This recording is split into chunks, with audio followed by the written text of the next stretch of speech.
just because it's unusual, it doesn't mean it's illegal or whatever. Tama po ba? Wala naman pong illegal doon sa encashment. Yung suspicious po, ano po yung regulasyon kapag nagsasubmit po kayo ng suspicious transaction? Ano po yung batayan? Bakit ang isang transaction ay suspicious? Kung sa tingin po namin ay doubtful po yung transaction. For this particular po, hindi naman po kami nag-doubt kasi alam namin po na legit po yung transaction. Kanina po, sabi nyo personally, meron kayong pagdududa pero officially hindi po kayo nag-report na suspicious transaction po ito. Wala po akong sinabing may pagdududa. Kanina, sabi nyo, nung nagtanong si Senator Tulfo, sabi nyo Unusual po ang nasabi ko. Okay po nyo, unusual ito, hindi nyo po ito ni-report bilang suspicious transaction. Hindi po pwede magsabi po na na nag-report po kami dahil nga po i-invoke po yung AMLA law. Okay. Minute, sir. Maraming salamat, Proceed when you're ready. Presiding Officer. Ms. Violeta, magandang umaga. Magandang umaga din po. Kaklaruin ko lang po, yung cheque ay mula po kanino? Mula po sa Office of the Vice President. Hindi po, dyan po napunta yung pondo, no? But kanino po, anong account galing po yung perang yan? Sa Office of the Vice President nga po. Because it was already downloaded to the Office of the Vice President from the Treasury. Is that correct? Opo. Okay. So this is OVP funds na napunta kay Miss Gina Acosta na SDO po nila. Tama po? Basta yung si Miss Gina, yung payee po ng cheque. Yung pay. Okay. Nabanggit niyo po kanina na unusual po yung laki, no? Kapag ganun po, do you report this to any agency? Kung nagtataka niyo po na parang ang laki naman ito. Do you do any reporting or wala na pong reporting yan? I'm sorry, Your Honor. May we invoke po yung AMLA rule na hindi po kami pwede mag-disclose any information po regarding sa reporting. Sa reporting? Okay. AMLA rule po siya. Let me rephrase the question. Ang government transactions po ba ay sakop ng AMLA rules? Makakasagot po niyan ang AMLC po. Hindi, pwede niyong sabihin, hindi ko po alam yung sagot. Kayo po isang branch manager, so kayo po yung nasa landmark ng ilang taon. Alam niyo po yung mga rules. Nais ko lang pong malaman kung ang government transactions ba ay sakop ng AMLA regulations po natin. Wala naman pong exemption po doon. So sakop po siya. Sakop po. Okay. So, ang sinasabi niyo po ba sa AMLA rules ay kasama ito sa mga covered or suspicious transactions? Tama po ba? Yun nga po. So, I invoke po na mag-prohibit po ako magsabi po nito. Okay, let me rephrase. I'm sorry, for me, these are simple questions, no? Regulations lang po ito. So, ulitin ko, sakop ang government transactions sa AMLA regulations, correct? Yes. Lahat po. Yes. At ano po ba yung rules natin pagdating sa pagre-report sa AMLA? Above a certain amount? Tama po ba? Opo. Opo. Magkano po yung limit? Kapag above, what amount po yan? More than 500,000 po. O any amount above 500,000, whether private po o gobyerno, nire-report niyo po sa AMLA? Supposedly po. Okay. Yan yung covered o yan yung suspicious? Yung over 500,000. Magkaiba po yun, Covered di ba? Okay. Yung suspicious po, ano po yung regulasyon kapag nagsasubmit po kayo ng suspicious transaction? Ano po yung batayan? Bakit ang isang transaction ay suspicious? Kung sa tingin po namin ay doubtful po yung transaction. For this particular po, hindi naman po kami nag-doubt kasi alam namin po na legit po yung transaction. Okay, klaklaruin ko kanina po, sabi nyo personally, meron kayong pagdududa, pero officially, hindi po kayo nag-report na suspicious transaction po ito. Wala po akong sinabing may pagdududa. Kanina, sabi nyo, nung nagtanong si Senator Tulfo, sabi nyo Unusual personal lang. po ang nasabi ko po. Okay. So kahit at sa tingin po nyo, unusual ito, hindi nyo po ito ni-report bilang suspicious transaction. Hindi po pwede magsabi po na na nag-report po kami dahil nga po i-invoke po yung AMLA law. Okay. So covered, definitely, kasi it's above 500,000. Pero yung suspicious transaction, ayaw nyo pong sabihin dahil covered po ito ng AMLA. No? Kasi para sa amin naman po ay talagang hindi naman po siya suspicious. Okay. Sige po. Sige po, yun na po muna. Maraming salamat, Mr. Alan President. Cayetano is recognized thereafter. Senator Judge Joel Villanueva, you have 2 minutes. Magandang I'm sorry, after Senator Alan, Senator Risa. Thereafter, Senator Judge Joel Villanueva. You have 2 minutes, sir. Magandang umaga, Madam Witness. Welcome to the Senate. Maganda. Most of my questions na tanong naman ni Senator Erwin. I just like to ask, but you're familiar with the concept of confidential or discretionary funds? Or hindi? In government parlance. Wala po kang Okay. alam. No, kasi kung hindi ka familiar, whether that agency has 50 million discretionary funds or let's say if you were the manager sa OP and they had, I don't know how much now, 10 billion, you won't find it unusual kung 500 million, 250, 1 billion. Kasi nga usual means parate, unusual means bakit ganito kalaki, no? Because when I was in the DFA, there was a big storm and I've never dealt with Land Bank directly except for my personal account as sa sweldo ko as DFA secretary. But the president asked us, what can each agency do? So my staff then, si Yusek Ariola said, Sir, maraming ma-stuck sa mga ports, airport at seaport. May isa tayong fund kung OFW sila, pwede tayong magbigay. So I think we had to withdraw 50 or 100 million. At sinabi ng branch manager, wala. And then it was a Friday.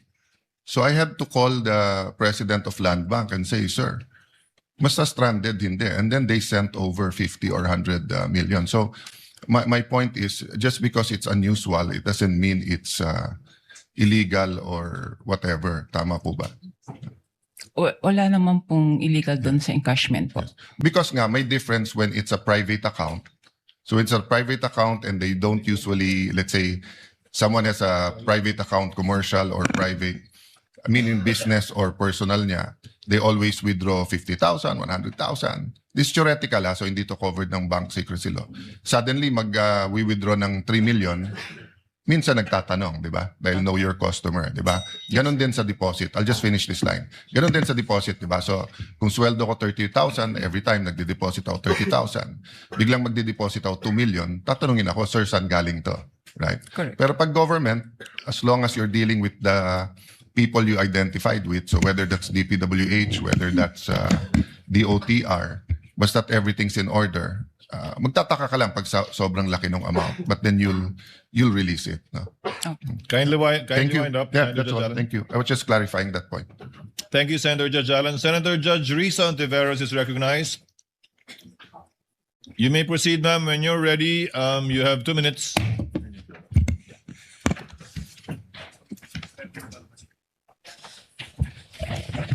Salamat po, Mr. Presiding Officer.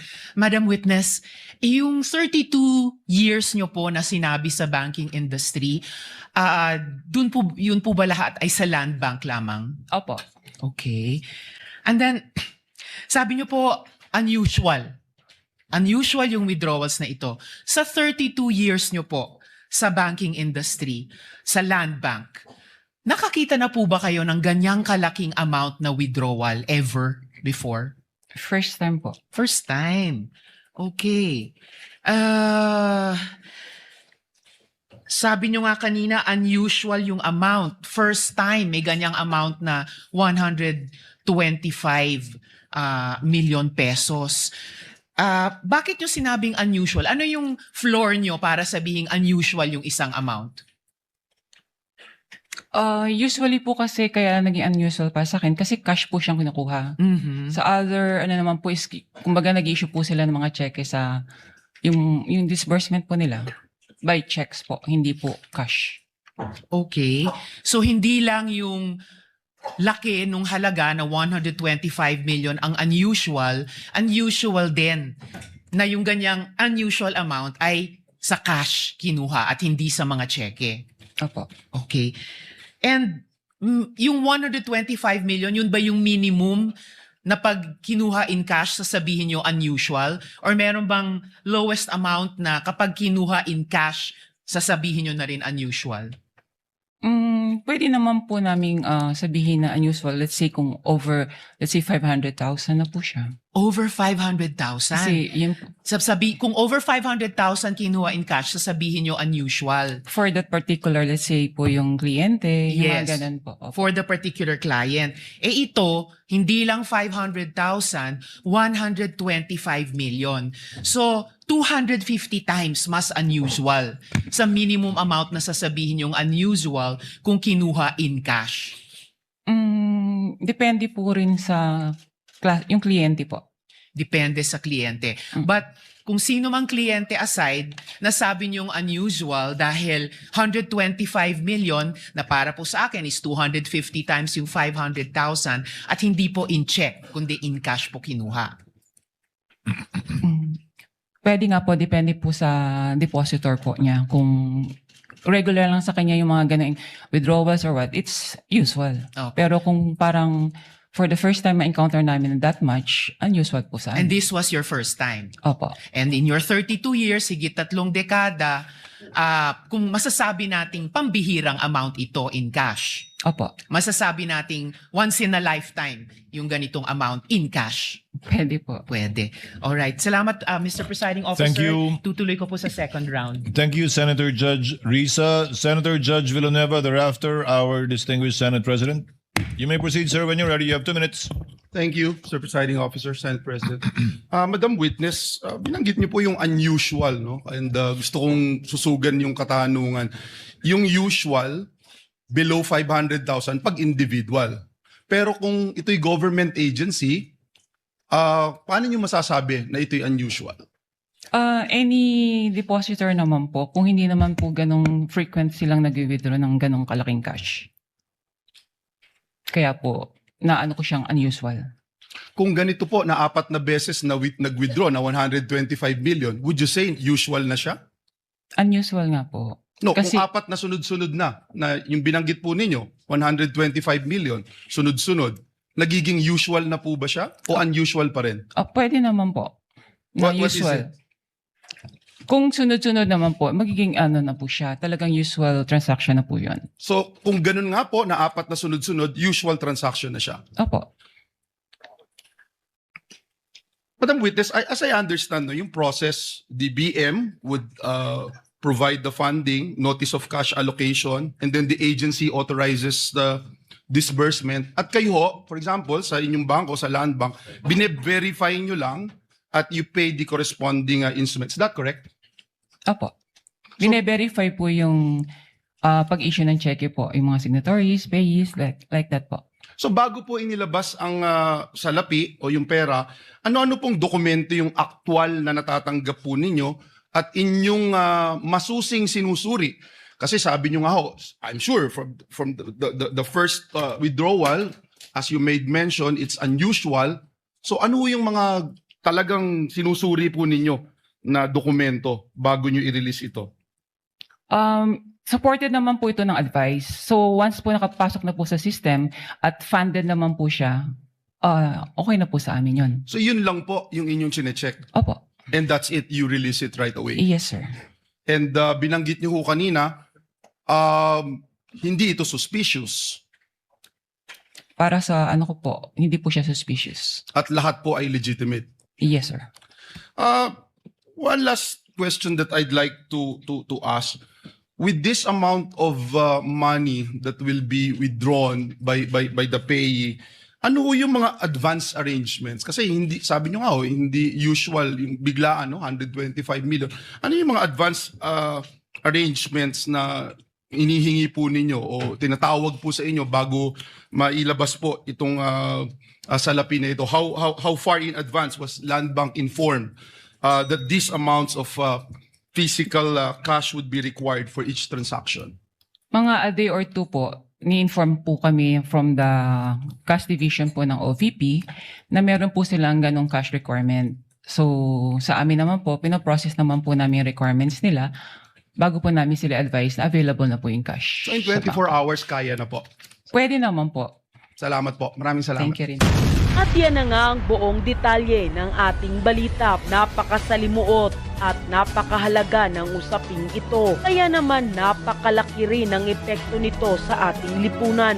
Kayo naman, ano ang inyong personal na pananaw, reaksyon o masasabi patungkol sa isyong ito? Kung mayroon kayong mga karagdagang impormasyon, hinaing o komento, mangyaring isulat lamang ang mga iyan sa ating comment section sa ibaba. Huwag kayong magatubiling magpahayag ng inyong saloobin dahil personal na babasahin at pupusuan yan ng aming buong team. Gusto naming marinig ang boses ng bawat isa sa inyo para magkaroon tayo ng isang makabuluhang talakayan. At kung sa tingin ninyo ay nakapaghatid kami ng mahalagang impormasyon sa inyo ngayong araw, please, huwag niyong kalimutang i-like ang video na ito. Mag-subscribe na rin kayo sa ating channel at huwag mong kalimutang i-click ang notification bell para lagi kang updated at laging una sa pinakabagong balita at kaganapan sa loob at labas ng bansa. Paki-share na rin po ang video na ito sa inyong mga kaibigan at pamilya para mas marami pa tayong mga kababayan ang makaalam, mamulat at maging handa sa mga nangyayari sa ating paligid. Ang inyong simpleng pag-share ay napakalaking tulong para maabot ng katotohanan ang mas marami pa nating mga kababayan.